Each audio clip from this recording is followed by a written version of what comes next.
السلام عليكم ورحمة الله وبركاته. ওয়ালাইকুম আসসালাম ওয়া রাহমাতুল্লাহ। الحمد لله نحمده ونستعينه ونستغفره ونعوذ بالله من شرور أنفسنا ومن سيئات أعمالنا.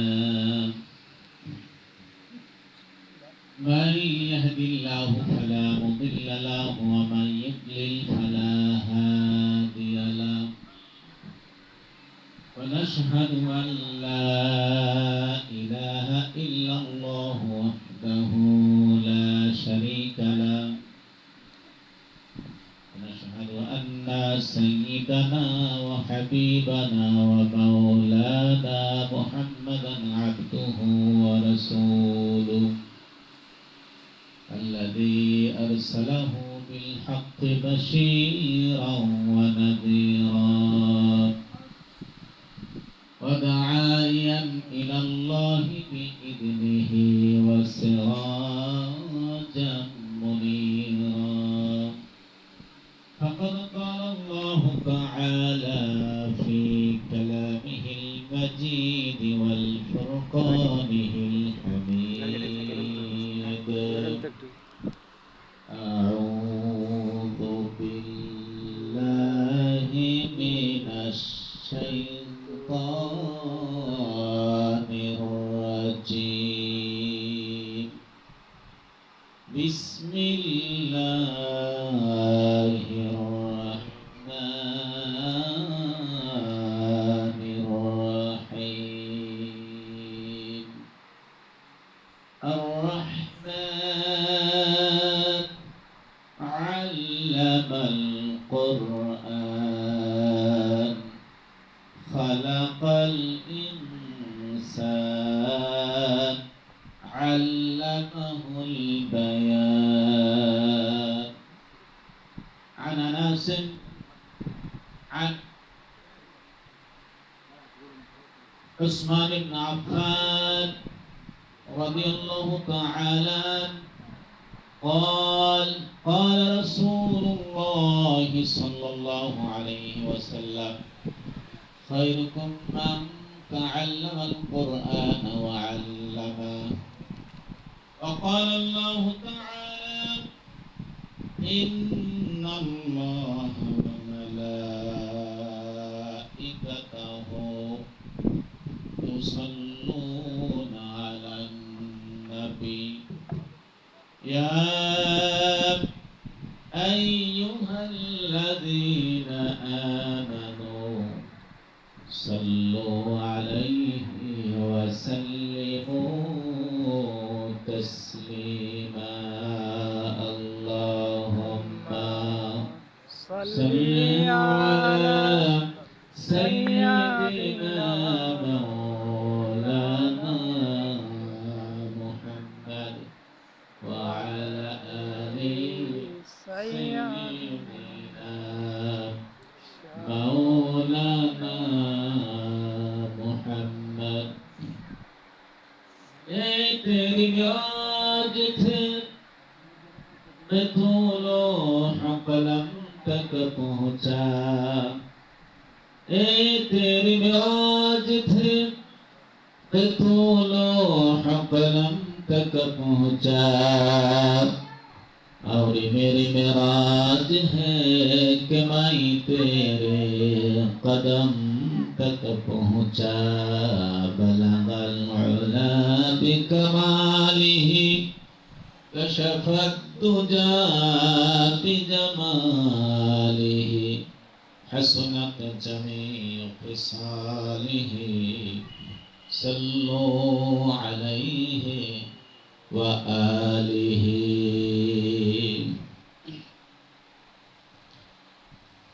আল জামিয়াতুল ইসলামিয়া হাফিজা কওমি মাদ্রাসা ও এতিমখানা উদ্যোগে বিরাট ইসলামী জলসা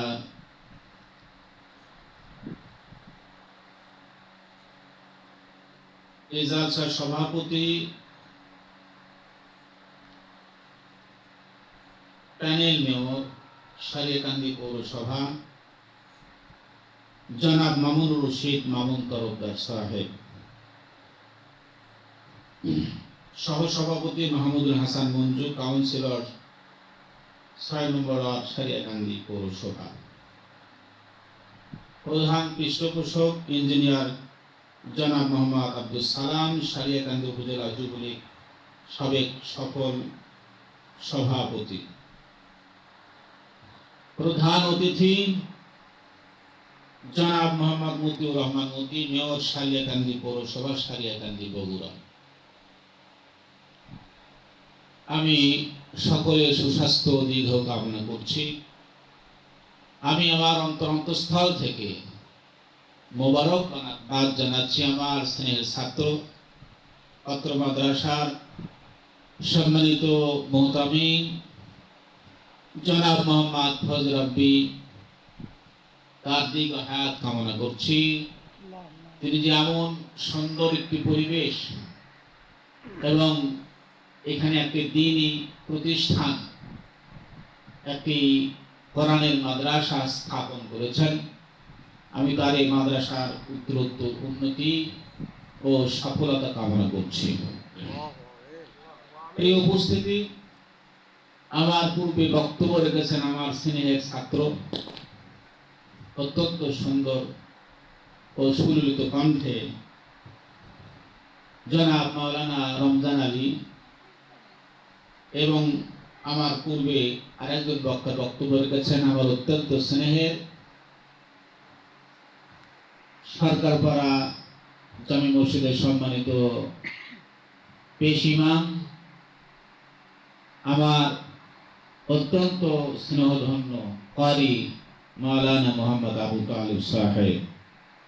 আল্লাহ রাব্বুল আলামিন তাদের এই বক্তব্যগুলোকে কেন্দ্র করে যারা শুনেছেন তারা এবং তাদের জীবনটা আলোকিত হোক, আর এই বক্তব্যের ফলাফল হিসেবে এই বক্তাদেরকে আল্লাহ তাআলা কবুল করুন, আমরা বলি আমিন। সম্মানিত উপস্থিতি, আমি অল্প সময় কথা বলবো ইনশাআল্লাহ। গুরুত্বপূর্ণ কিছু কথা বলে ইনশাআল্লাহ আমার শ্রেণীর ছাত্রের এই মাদ্রাসা উদ্বোধন উপলক্ষে দোয়া করে আমি ইনশাআল্লাহ শেষ করে দেবো। আমার তৌফিক ইল্লা বিল্লাহ। একটু কাছে বলতে হয়, কথা সুন্দর আওয়াজ হয়, এই অভিজ্ঞতা আছে। আমরা যে মজলিসে বসেছি, যে জায়গায় বসেছি, এই জায়গাটা হচ্ছে জান্নাতের বাগান। আপনাকে বিশ্বাস হয়? জান্নাতের বাগান। যতক্ষণ থাকবেন ততক্ষণ পর্যন্ত আল্লাহ রাব্বুল আলামিনের রহমতের ফেরেশতারা আপনাদেরকে বেষ্টন করে রাখবে। যতক্ষণ কথা শুনবেন, প্রত্যেকটি কথার বিনিময়ে আল্লাহ তাআলা 500 রাকাত নামাজ পড়ার সওয়াব আপনার আমলে লিখে দিবেন। যতক্ষণ এখানে থাকবেন আপনারা জান্নাতের মধ্যেই বসে থাকবেন, বলি আমিন। প্রিয় উপস্থিতি, আমার মা বোনরা পর্দায় আছে, মা বোনদেরকে আমি সালাম জানাই, শ্রদ্ধা জানাই। তারা যেন কোরআনের এই আওয়াজ, কোরআনের এই বক্তব্য শোনার পরে কোরআন মাফিক তারা যেন জীবনযাপন করে, সকলকে সেই আহ্বান রেখে আমি আমার বক্তব্য শুরু করছি। প্রিয় উপস্থিতি, আমরা কোরআনুল কারীমের সূরা আর-রহমানের 3টা আয়াতে কারিমা তেলাওয়াত করেছি। 55 নম্বর সূরা। এই সূরাটি 78টি আয়াত আছে, মাদানী সূরা। এই সূরা 3টা আয়াতে কারিমা আপনাদের সামনে উপস্থাপন করা হয়েছে। আল্লাহ তাআলা তৌফিক দান করলে এই আয়াতগুলো ভিত্তি করে আমরা বক্তব্য সীমাবদ্ধ রাখার চেষ্টা করব ইনশাআল্লাহ। সম্মানিত উপস্থিতি, এই মাদ্রাসা সম্পর্কে কিছু না বললেই নয়। আল্লাহ হাবিব বলেন, মান তাআল্লামাল কুরআনা ওয়া আল্লামা, যে ব্যক্তি কোরআন শেখে আর অন্যকে শিক্ষা দেয়, সেই হচ্ছে সর্বোত্তম ব্যক্তি। এই দৃষ্টিকোণ থেকে আমার স্নেহের ছাত্র রাব্বি হাসান, তিনি এখানে ক্লাস ধরছিল। সেই ক্লাস ধরে হয়তো অন্যান্য কোনো কাজ হতো, কিন্তু কোরআনের চাইতে এত বড় সুন্দর উত্তম কাজ, উত্তম শিক্ষা দুনিয়াতে আর কিছু আছে? সে কোরআন প্রতিষ্ঠা করার জন্য, কোরআনকে মানুষের দোরগোড়ায় পর্যন্ত পৌঁছে দেওয়ার জন্য আমার ছাত্র যে ব্যবস্থাপনা এখানে করেছেন, আল্লাহ তার হায়াত থেকে দারাজ করুন এবং কোরআনের এই খেদমতকে কবুল করুন, আমরা বলি আমিন। আল্লাহর হাবিব বলেন, মান ক্বারাআল কুরআন ফাস্তাযহারাহু ফাহাল্লা হালালাহু ওয়া হারামা হারামাহু আদখালাহুল্লাহুল জান্নাহ। বিশ্ব নবী বলেন, যে ব্যক্তি কোরআন পড়ে, কোরআনের হালালকে হালাল জানে, কোরআনের হারামকে হারাম হিসেবে জেনে মেনে নেয়, সেগুলো বর্জন করে, আল্লাহ রাব্বুল আলামিন তাদেরকে জান্নাতে প্রবেশ করাবেন। সুবহানাল্লাহ। শুধুই তাই নয়, ওয়াশাফাআহু ফি বাইতিহি, আল্লাহ রাব্বুল আলামিন সুপারিশ করার সুযোগ দান করবেন তার পরিবারস্থ আশারাতুন 10 জনের, কুল্লুহুম ক্বাদ ওয়াজাবাত লাহুম নার, যেই 10 জনের জাহান্নামে যাওয়ার ব্যাপারে আল্লাহ তাআলা ফয়সালা দিয়েছেন। হিসাব কিতাব নেওয়ার পরে তার জিন্দেগিতে নেকির পরিমাণ কম হয়ে গেছে এবং গতি বেশি হওয়ার কারণে আল্লাহ তাআলা তাদেরকে জাহান্নামে ফয়সালা দিয়েছেন। এমন জাহান্নাম উন্মুখ ব্যক্তিকে আল্লাহ রাব্বুল আলামিন নাজাত দিয়া জান্নাতে যাওয়ার মতো হুকুম দিয়ে দেন। বলেন সুবহানাল্লাহ, সুবহানাল্লাহ। সেই দৃষ্টিকোণ থেকে এখানে এমন একটি মাদ্রাসা করা হচ্ছে, এই মাদ্রাসায় যে সমস্ত ছাত্ররা পড়াশোনা করবে, এক একজন ছাত্র তারা শুধু জান্নাতে যাবে না, 10 জনকে নিয়ে তারা জান্নাতে যেতে পারবে। বলি সুবহানাল্লাহ। এখানে থাকতো না, বিশ্বনবী বললেন, আল্লাহ রাব্বুল আলামিন পরকালের মাধ্যমে বলবেন, এরপর পড়তে থাকো, বাদদাকি ওরাত্তিলু কামা কুনতা তুরাত্তিলু ফিদ দুনিয়া। দুনিয়ার ময়দানে সহি শুদ্ধভাবে সুর দিয়া যেইভাবে তোমরা তেলাওয়াত করতে, সেইভাবে তেলাওয়াত করতে থাকো। তেলাওয়াত করতে করতে যেই জায়গায় তোমার তেলাওয়াত শেষ হবে, আল্লাহ রাব্বুল আলামিনের জান্নাতে সেই জায়গাটা তোমার জন্য বরাদ্দ হবে। দুনিয়াতে আমরা টুইন টাওয়ারের কথা শুনেছি, 120 তলা। কয় তলা? 120 তলা।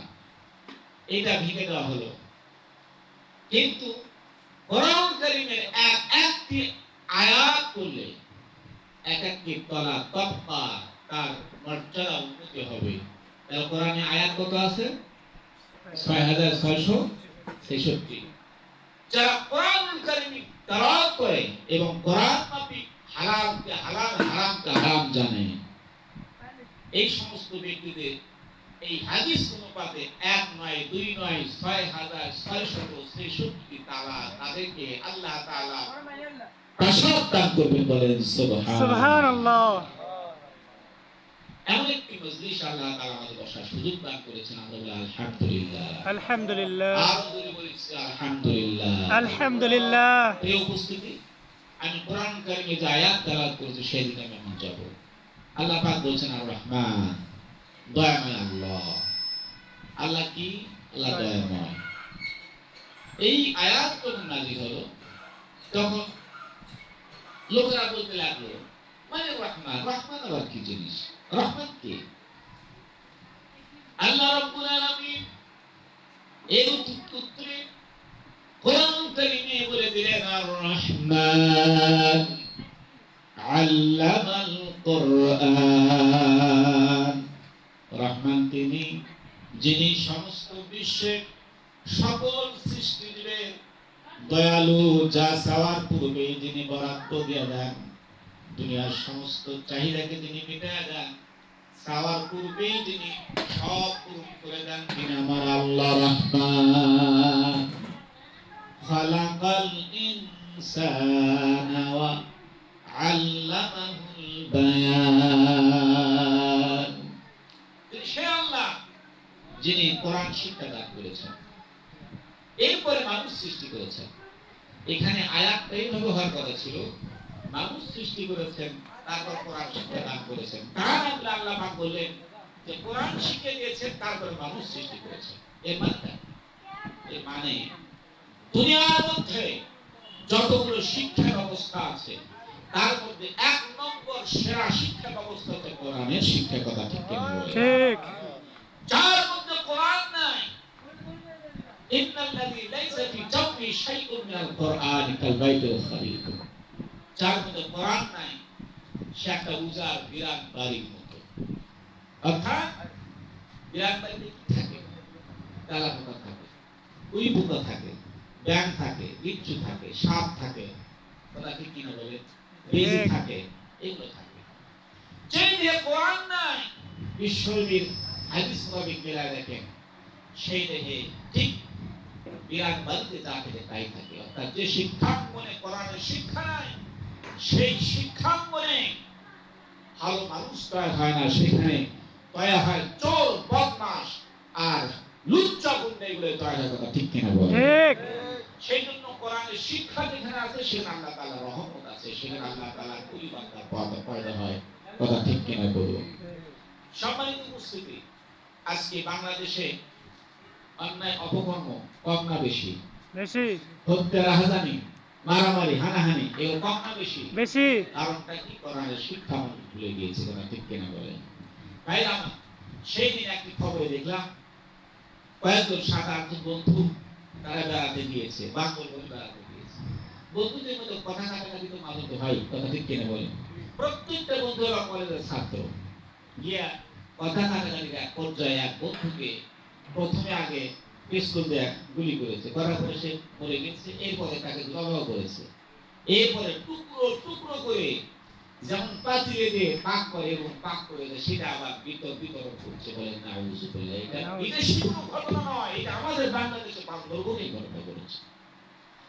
কারণটা কি? কারণ হচ্ছে এই সমস্ত ছেলেদের মধ্যে শিক্ষা, কোরআনের শিক্ষা নেই। কোরআনের শিক্ষা না থাকার কারণে পশুত্ব সুলভ আচরণ তাদের মধ্যে পেয়ে বসেছে, যার কারণে যার সঙ্গে বেড়াতে গেল তাদের মধ্যে দয়ার উদ্বেগ না হয়ে বরং তারাই তাকে হত্যা করে, সেই হত্যাকৃত এই বন্ধুকে টুকরো টুকরো করে, যেমন আগামী কিছুদিন পরে আমাদের কুরবানি লাগবে, কুরবানির বস্তু দেবে পাক করে, সেভাবে পাক করে তারা বিতরণ করছে। বলেন নাউযুবিল্লাহ। এই মানুষের কাজ, এই মানুষের কাজ পশু কিরকম করতে পারে? এই আল্লাহ রাব্বুল আলামিন বলেন যে আমি ওয়ালাকাদ জাআলনা কাসীরান মিনাল জিন্নি ওয়াল ইনস, আমি অধিকাংশ মানুষকে জাহান্নামের জন্য সৃষ্টি করেছি। লাহুম কুলুবুন লা ইয়াফকাহুনা বিহা, তাদের অন্তর আছে কিন্তু বোঝে না। লাহুম কুলুবুন লা ইয়াফকাহুনা বিহা ওয়া লাহুম আ'য়ুনুন লা ইবসিরুনা বিহা ওয়া লাহুম উযুনুন লা ইয়াসমাউনা বিহা ইয়াসমাউনা বিহা উলাইকা কাল আনআম বাল হুম আদাল উলাইকা হুমুল গাফিলুন। আল্লাহু আকবার। আল্লাহ রাব্বুল আলামিন বলেন, অধিকাংশ মানুষকে আমি জাহান্নামের জন্য সৃষ্টি করেছি, কারণ তারা কোরআনের কাছে আসে না, কোরআনের হেদায়েত নিয়ে তারা চলে না, যার কারণে পশুত্ব সুলভ আচরণ তাদের মধ্যে পেয়ে বসে। তাদেরকে ভালো কথা বললে কানে পৌঁছে না, তাদের অন্তর ভালো কথার দিকে অগ্রসর হয় না, তাদের চোখে ভালো কিছু দেখলেও তারা সেটা অনুধাবন করতে পারে না। আল্লাহ তাআলা বলেন, তারাই হচ্ছে পশু, বরং পশুর চাইতে অধম, আর এই সমস্ত মানুষরাই হচ্ছে কাফির। বলেন নাউযুবিল্লাহ। সেজন্য হেদায়েত যদি চান তাহলে আসতে হবে কোরআনের দিকে। কোন দিকে? কোরআনের দিকে। আমরা সারা বিশ্বে দেখতে পাচ্ছি অন্যায় অপকর্ম এমন ভাবে পেয়ে বসেছে, পশুকে হার মানতে হয়েছে। আমরা ফিলিস্তিনের দিকে তাকায় দেখেন, ফিলিস্তিনের দিকে তাকায় দেখেন, ইসরায়েলি বড় বড় হামলা এমন ভাবে তাদেরকে করছে, কারণ হচ্ছে তারা কোরআনকে চলতে চায়, কোরআনের সমাজ গড়তে চায়। সেই জন্য ইসরায়েলি এই বাহিনী তাদের উপরে এমন ভাবে হামলে করেছে, তাদের শিশুগুলোকে পর্যন্ত রেহাই দিচ্ছে না। এমনকি হাসপাতালে যে সমস্ত রোগী কাতরাচ্ছে, সেই হাসপাতালের রোগীদের উপরে পর্যন্ত বোমা মেরে মেরে তাদেরকে শেষ করে দিচ্ছে। ভাইরা আমার, হামাগুড়িতে বাঁচতে যাচ্ছে, এই হামাগুড়িতে বাঁচতে যাওয়া শিশুদের উপরে হামলা চালিয়ে শিশুদেরকে নিশ্চিহ্ন করে দিচ্ছে। কারণ কি?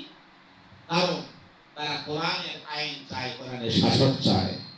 অথচ আল্লাহ রাব্বুল আলামিন এই কোরআন যারা নিয়ে চলতেছে তাদের সম্মানিত করেন। আপনারা কি মনে করেন ফিলিস্তিনের এই শিশুরা যে মারা যাচ্ছে, এরা কি এমনি মারা যাচ্ছে? এমনি মারা যাচ্ছে? আল্লাহ রাব্বুল আলামিন বলেন, আলা তাহসাবান্নাল্লাযীনা কুতিলু ফি সাবিলিল্লাহি আমওয়াত। যারা আল্লাহ রাস্তায় জীবন দেয় তাদেরকে তোমার মৃত বলো না, বালহুম আহইয়া, বরং তারা জীবিত, ইনদা রাব্বিহিম ইরযাকুন। শুধু জীবিতই নয়, মৃত্যুর সঙ্গে সঙ্গে আল্লাহ রাব্বুল আলামিনের নিকট থেকে তারা রিজিক প্রাপ্ত, বলেন সুবহানাল্লাহ। যার কারণে আমরা দেখতে পাই ছোট্ট ছোট্ট শিশুদের মাথা থেকে রক্ত ঝরছে, গা থেকে রক্ত ঝরছে, চলতে পারছে না, কিন্তু মুখে হাসি। আল্লাহ রাব্বুল আলামিন হাবিব বলেন, যারা জান্নাতে কোরআনের জন্য যারা জীবন দান করে, তার জান্নাতের পিকটা তাদের সামনে ধরা হয়, নাকি তাদের জান্নাতে ধান দেওয়া হয়। এই জান্নাতে ধান এবং জান্নাতের ছবি দেখতে দেখতে তারা জান্নাতে হয়ে দুনিয়া থেকে হাসতে হাসতে জীবন দেয়, বলেন সুবহানাল্লাহ। আমি গতকালকে একটি ছবিতে একটি খবরে দেখলাম, ধ্বংসস্তূপের উপর বসে থেকে এক ছোট্ট শিশু কোরআন তেলাওয়াত করছে।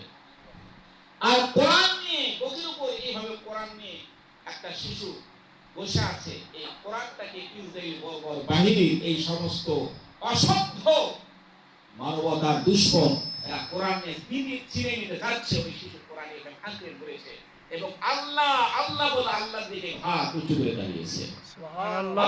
তো যারা কোরআনকে এত বেশি মহব্বত করে, তাদের বিজয় আল্লাহ দেবেন কিনা বলেন? তাদের বিজয় দেবেন কিনা বলেন? হাদিস শরীফে আছে, এই যে জিহাদ শুরু হয়েছে, এই জিহাদের ময়দান থেকে সারা বিশ্বে কোরআনের রাজ কায়েমের জন্য একটি আহ্বান চলে আসবে এবং হযরতে মেহেদী আলাইহিস সালাম এসে তাদের পক্ষ অবলম্বন করে যারা জিহাদের ময়দানে শরীক হবে তাদেরকে জান্নাতে নিয়ে যাবে, বলেন সুবহানাল্লাহ। সুবহানাল্লাহ। ফিলিস্তিনে এদের উপরে এত নির্যাতন কেন? নির্যাতন হাদিস শরীফে দেখলাম, নির্যাতন তিনটি কারণে। ফিলিস্তিনে যে পবিত্র ভূমি, সেই ভূমিতে হযরতে মেহেদী আলাইহিস সালাম আগমন হবে এবং দাজ্জালও সেখানে আসবে। ইসরায়েলি এই সমস্ত বর্বর যারা আছে, এদের ধারণা আমরা যদি মুসলমানদেরকে বিশ্বাস না করি, তাহলে আমাদের যে ওরা প্রভু বলে মানে, দাজ্জালকে আমরা রিসিভ করতে পারবো না। আর দাজ্জালের আসার যে সময়, সেটা তারা বার্তা পেয়ে গেছে।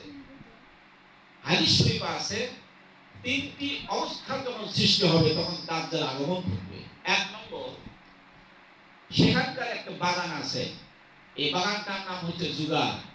এই জুগারের বাগানের খেজুর ফল গাছগুলো সব শেষ হয়ে গেছে।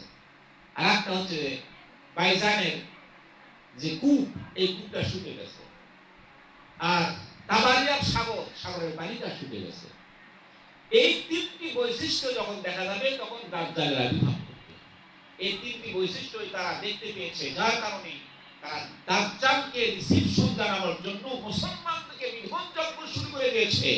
তাদের ধারণা, মুসলমান যদি থাকে দাজ্জালকে আমরা রিসিপশন করতে পারবো না, আমরা গ্রহণ করতে পারবো না, দাজ্জালকে খতম করে দেবে। সেই জন্য মুসলমানদেরকে ঈমান ও আকীদার চেতনাধারী মানুষদেরকে নিশ্চিন্ত করে তারপরে দাজ্জালকে আমরা গ্রহণ করব। ভাইরা আমার, আল্লাহ রাব্বুল আলামিন চ্যালেঞ্জ করে দিয়েছেন। আল্লাহ তাআলা কোরআনের পক্ষে যারা থাকে তাদের বিজয় দান করবেন। আল্লাহ তাআলা বলেন, ইউরিদুনা লিয়ুতফিউ নূরাল্লাহি বিআফওয়াহিহিম ওয়াল্লাহু মুতিম্মু নূরিহি ওয়ালাউ কারিহাল কাফিরুন। আল্লাহু আকবার। আল্লাহ রাব্বুল আলামিন বলেন, কাফির বেঈমান একদা পক্ষহীন তারা আমার কোরআনের আওয়াজকে নির্বাপিত করতে চায়, কিন্তু আমি রব্বুল আলামিন কোরআনের আওয়াজকে দুনিয়ার ময়দানে বুলন্দ করব, জারি করে দেব, তাতে কাফেরদের অন্তরে যত যারা যন্ত্রণা তৈরি হোক না কেন বলেন সুবহানাল্লাহ। সুবহানাল্লাহ। এই ইসরায়েলি ইহুদি বাহিনীরা মুসলমানদের যেইভাবে হত্যা জন্ম শুরু করে দিয়েছে, আল্লাহ রাব্বুল আলামিনের পক্ষ থেকে অবশ্যই সাহায্য আসবে, অবশ্যই সাহায্য আসবে। যে সাহায্যে তারা নিশ্চিন্ত হয়ে যাবে, সারা পৃথিবীতে কোরআনের আইন জারি হয়ে যাবে, কোরআনের পতাকা বকবক করে উঠবে। সেই ময়দানে আপনারা একতাবদ্ধ হয়ে কোরআনের পক্ষে সাইদুল আসাদ রাজা সিংকে বলেন,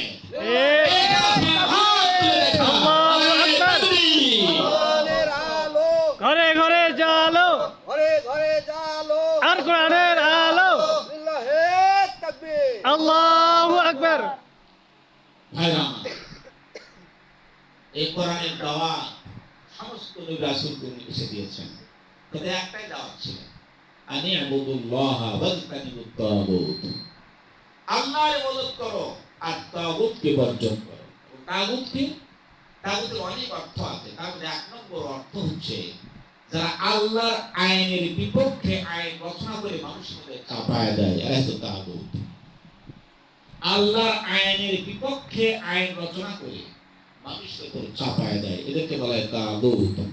সম্মানিত উপস্থিতি, আরেকটি অর্থ হচ্ছে যে আল্লাহর আইন নিজেও মানে না, অপরকেও মানতে বা না মানতে বাধ্য করে, এরা হচ্ছে তাগুত। তাগুত হচ্ছে আল্লাহ রাব্বুল আলামিনের বিরুদ্ধচারণের জন্য সবসময় তৎপর থাকে, তারা তাগুত। আমাদের বাংলাদেশে কোরআনের আইন আছে, কোরআনের আইন আছে, আইন আছে, আইন আছে, মানুষের তৈরি আইন আছে, কথা ঠিক কিনা বলে? মানুষের তৈরি আইন দিয়ে যারা জীবন ব্যবস্থা না, কোরআন ছাড়া যারা মানুষের আইন নিয়ে সংসদে আইন পাশ করে, এই সমস্ত লোক জালেম, এই সমস্ত লোক ফাসিক, এই সমস্ত কাফের। এটা আমার কথা, এটা কোরআনের কথা। কার কথা এটা? কোরআনের কথা। কোরআনের কথা। আল্লাহ রাব্বুল আলামিন বলেন, ওয়া মান লাম ইয়াহকুম বিমা আনজালাল্লাহু ফাউলাইকা হুমুল কাফিরুন। যারা কোরআন দিয়ে আইন রচনা করে না, আইন প্রণয়ন করে না, তারাই কাফের। ফাউলাইকা হুমুল যালিমুন, তারাই জালিম। ফাউলাইকা হুমুল ফাসিকুন, তারাই ফাসিক। তাহলে কোরআন দিয়ে যারা আইন রচনা করে না এবং কোরআনের আইনকে বাস্তবায়ন করে না, তারা জালেম, তারা ফাসিক, তারা কাফের। কাফের। সুতরাং নামাজ পড়ে কি করবেন আপনি? সাদকা করে কি করবেন? যদি জালিম হয়ে বসবাস করতে হয়, যদি কাফের হয়ে বসবাস করতে হয়, যদি ফাসিক হয়ে বসবাস করতে হয়, তাহলে আমাদের কোনো এই ইবাদত প্রতিকে কোনো মূল্য আছে? তাহলে এগুলোর থেকে বাঁচার জন্য কি করতে হবে? কোরআনের আন্দোলনের সঙ্গে একতাবদ্ধ হতে হবে, কথা ঠিক কিনা বলে? ঠিক। কোরআনের আইন বাস্তবায়নের জন্য যে দল, যে গোষ্ঠী কাজ করে, তাদের সঙ্গে হাত মিলাতে হবে, কথা ঠিক কিনা বলে? ঠিক। এই কাজটাই নবী রাসূল করেছেন, যার কারণে নবী রাসূলদের উপরে নির্যাতন এসেছে, কথা ঠিক কিনা? ভাইরা আমার, আমি বক্তব্য বাড়াবো না, আমি বলতে চাই এই কোরআনের এই মাহফিল থেকে, এই কোরআনের মাদ্রাসার উদ্বোধন অনুষ্ঠান থেকে বলতে চাই, আমরা আজকে থেকে এই কোরআন মাফিক আমাদের জীবন চালাবো। আমরা রাজি আছি তো ইনশাআল্লাহ? ইনশাআল্লাহ। রাজি আছি তো ইনশাআল্লাহ?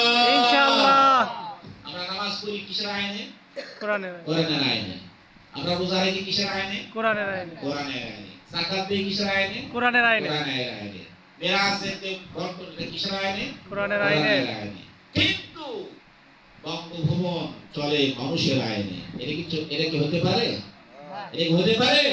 আল্লাহ তাআলা বলেন আলা লাহুল খালক ওয়াল আমর, সৃষ্টি যার, আইন চলবে তার।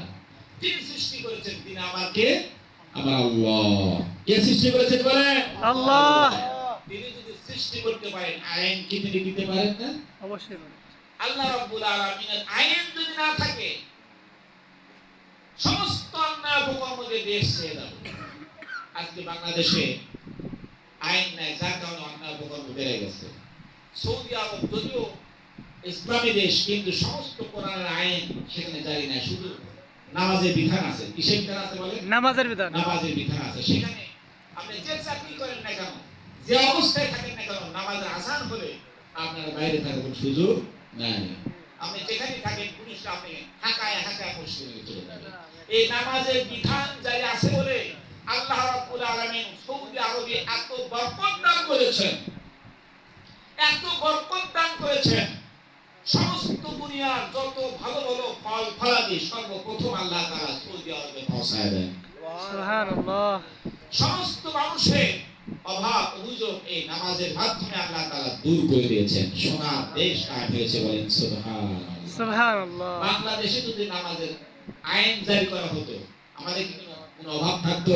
না। কোনো অভাব থাকতো না। আল্লাহ তাআলা সূরা হজ্জের 41 নম্বর আয়াতে বলেন ইন্নাকান্নাহু ফিল আরদ আকামুস সালাতা ওয়া আতুজ যাকাত ওয়া আমারু বিল মা'রুফ ওয়া নাহাউনা 'আনিল মুনকার ওয়া লিল্লাহি আকিবাতুল উমুর।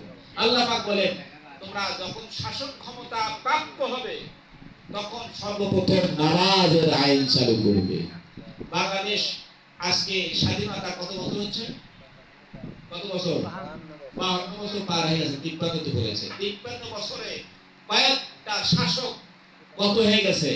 একই কেউ নামাজের বিধান চালু করেছে বলেন? নামাজের বিধান চালু করেছে? অথচ আল্লাহ তাআলা কোরআনে আছে, শাসন ক্ষমতা পাওয়ার সঙ্গে সঙ্গে তাকে নামাজের বিধানটা আগে কার্যকর করতে হবে। যারা এই আইনটা চালু করলো না, তারা কোরআনের বিপক্ষে কাজ করলো। কথা ঠিক কিনা বলেন? যারা কোরআনের বিপক্ষে কাজ করে, তাদের পক্ষে আমাদের থাকা উচিত না। সুতরাং এই আইনটাকে যদি বাস্তবায়ন করতো, সেটা এখন আওয়ামী লীগ হোক, সেটা এখন বিএনপি হোক, আর সেটা আপনার নাঙ্গল মার্কায় হোক, যেটাই হোক, যারাই হোক না কেন, যদি এখানে নামাজের আইন, নামাজের শাসন যদি বাস্তবায়ন করতো, নামাজের বিল যদি পাশ করতো, আল্লাহ তাআলা বলেন ওয়ালাউ আন্না আহলাল কুরা আমানু লাফাতাহনা আলাইহিম বারাকাতিস সামাই ওয়াল আরদি। আমি যদি জনপদের লোকেরা ঈমান আনতো আর ঈমান আমলে সালেহ করতো, আমি রব্বুল আলামিন আসমানের এবং জমিনের সমস্ত বরকতের দরজা খুলে দিতাম। সুবহানাল্লাহ। যখন যে অবস্থায় বান্দার যা প্রয়োজন, আমি রব্বুল আলামিন আসমান থেকে বরাদ্দ দিতাম। বলেন সুবহানাল্লাহ। সুবহানাল্লাহ। আজ তো বৃষ্টি, কথা ঠিক কিনা ভাই? ঠিক। রোদ্রে মানুষ পুড়ে যাচ্ছে, এমন তাপদাহ, শেষ পর্যন্ত স্কুল কলেজ মাদ্রাসা বন্ধ ঘোষণা করা হয়েছিল 1 সপ্তাহ। আর কতদিন বন্ধ রাখা যায়? খুলে দিয়েছে, কিন্তু তারপরও কি এগুলো সমাধান হচ্ছে? বলেন সমাধান হচ্ছে না। সারা দেশে ছোট্ট ছোট্ট শিশুগুলো ডায়রিয়া আক্রান্ত হচ্ছে। শিশুগুলো ডায়রিয়া আক্রান্ত হচ্ছে।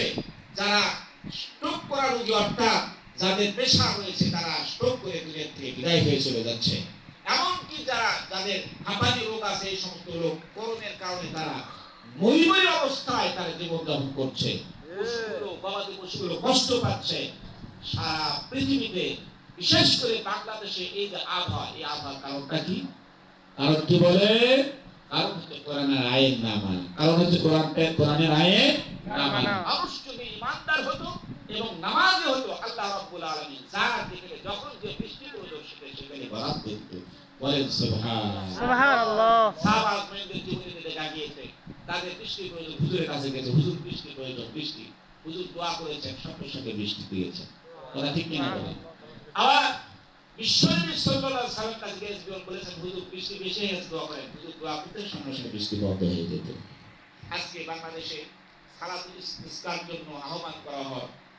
এই সারিয়াকান্দিতে কত লোক আছে? আমার হিসাব হবে এখানে ৭৫,০০০, এই পৌরসভার মধ্যে ৭৫,২৪৭ জন লোক আছে এই পৌরসভার মধ্যে, ৭৫,০০০।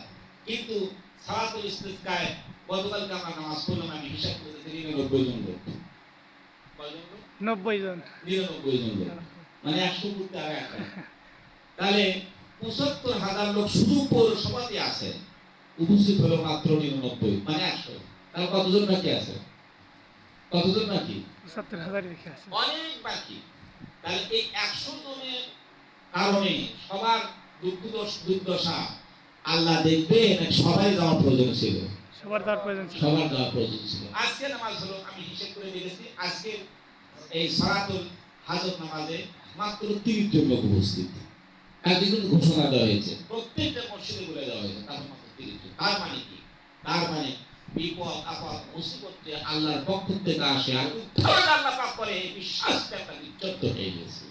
যার কারণে আল্লাহ রাব্বুল আলামিন পক্ষ থেকে আমাদের এই আযাব গজব এইভাবে পেয়ে বসে, কথা ঠিক কিনা বলে? ঠিক। আমরা তো আল্লাহ বলতে পারতাম, আল্লাহ রাব্বুল আলামিন আমাদেরকে যখন যা প্রয়োজন সেটাতে আমাদের পূর্ণ করতে। তাই আমার আল্লাহর রহমত ছাড়া কি আমরা চলতে পারবো? আল্লাহর রহমত ছাড়া চলতে পারবো না। আল্লাহর রহমত ছাড়া এক মুহূর্ত চলা যাবে না। আল্লাহর রহমত ছাড়া এক কিঞ্চিত আমরা আল্লাহ তাআলা থেকে কিছু পাবো না। আমরা যে দুনিয়াতে পানি পাই, এটা কার দান? আল্লাহর দান। আমরা বাতাস পাই, কার দান? আল্লাহর দান। অক্সিজেন পাই, কার দান? আল্লাহর দান। এগুলো আল্লাহ পাক যদি বন্ধ করে দেন, তাহলে কি অবস্থা হবে? আমরা আজকে সালাতুল ইস্তিসকা কেন যাই না? অনেকে মনে করে কেন নামাজ পড়তে হবে, আমার তো মেশিন আছে, পানি ভরে যাবে, সারা মেশিন বসাবো, আমার কি ভয় আছে, আমার কারেন্ট আছে, ওরা ঠিক কিনা বলে? আল্লাহ রাব্বুল আলামিন সূরা মুলকের শেষ আয়াতে বলেন, আল্লাহ রাব্বুল আলামিন বলেন, বান্দারা তোমরা নিজেদের মেশিনের গর্ব করো, আমি যদি ভূগর্ভস্থের পানি যদি শুকায়া দেই, ফামাইয়াতিকুম মিম্মাইন মাঈন, আর রব্বুল আলামিন যদি ভূগর্ভস্থের পানি যদি শুকায়া দেয়, কে আছে তোমাদের যে পানির ব্যবস্থা করবে? আল্লাহ রাব্বুল আলামিন বলেন, এই পানির ব্যবস্থাটা আমি রব্বুল আলামিন করি।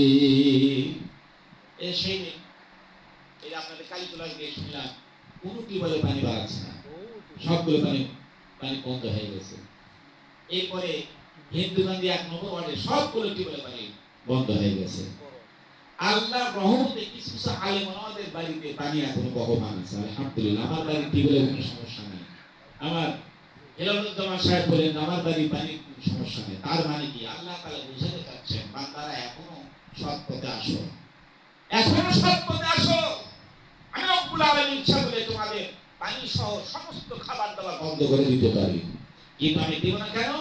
তোমাদের ইতিবার গ্রহণ করার জন্য, তোমরা এখান থেকে শিক্ষা গ্রহণ করো এবং আমার দিকে ফিরে আসো।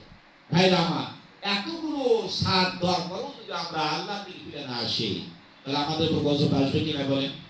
আমাদের উপর গজব আসবে কিনা বলেন? এই গজব থেকে পরিত্রাণ পাওয়ার জন্য কি করতে হবে? ইস্তেগফার করতে হবে, তওবা করতে হবে, ইস্তেগফার করতে হবে, এবং কোরআন সকাল এবং সন্ধ্যায় আমাদেরকে উদ্ধার করে কোরআন মাফিক আমাদের জীবন যাপন করতে হবে। আমরা রাজি আছি তো ইনশাআল্লাহ? ইনশাআল্লাহ। আল্লাহ রাব্বুল আলামিন আমাদের কবুল করুন। ওয়া আখিরু দাওয়ানা আলহামদুলিল্লাহি রাব্বিল আলামিন। সর্বশেষে আপনাদের এই কোরআনের আহ্বান জানিয়ে কোরআনের দাওয়াত অভিযান চলছে, এই অভিযানের সঙ্গে শরীক হয়ে আমার স্নেহের ছাত্র আবু তালেব দাওয়াতের অত্যন্ত সুন্দর বক্তব্য দিয়েছে। আমি শুনছিলাম মুক্তভাবে, উনি এত সুন্দর বক্তব্য দিচ্ছিলেন, আমি মনে করছিলাম যে, আমি তখনই বলছিলাম যে এটা যদি